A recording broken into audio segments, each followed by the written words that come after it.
रायगड, महाराष्ट्रासह देश विदेशातील ताज्या बातम्या पाहण्यासाठी मॅक्स इंडिया लाईव्ह चॅनलला सबस्क्राईब करा आणि बेल आयकॉन दाबायला विसरू नका.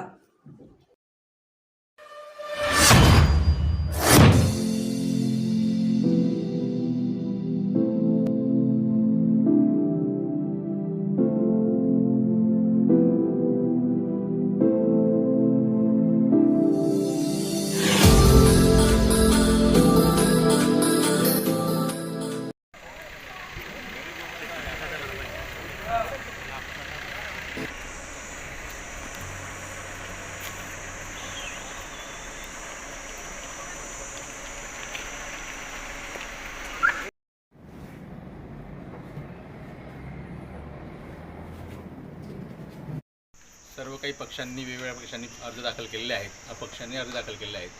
मात्र नंदुरबार जिल्हा ज्या अर्थी आदिवासी जिल्हा आहे आणि आदिवासी जिल्हा घोषित करताना ज्या कायद्यान्वये डॉक्टर बाबासाहेब आंबेडकरांनी दिलेला कायदा आणि वंचित बहुजन आघाडी या प्रकाश आंबेडकर साहेबांनी दिलेला आमचा हा पक्ष, या पक्षाला न्याय देण्यासाठी संपूर्ण SC, ST, OBC कम्युनिटी आणि अल्पसंख्याक या पक्षाचा मागे संपूर्ण महाराष्ट्रभर उभे आहेत. आणि मला पूर्ण विश्वास आहे की या ज्यांनी आपल्याला कायद्यान्वये न्याय दिला आहे या पक्षालाही जनता न्याय दिली.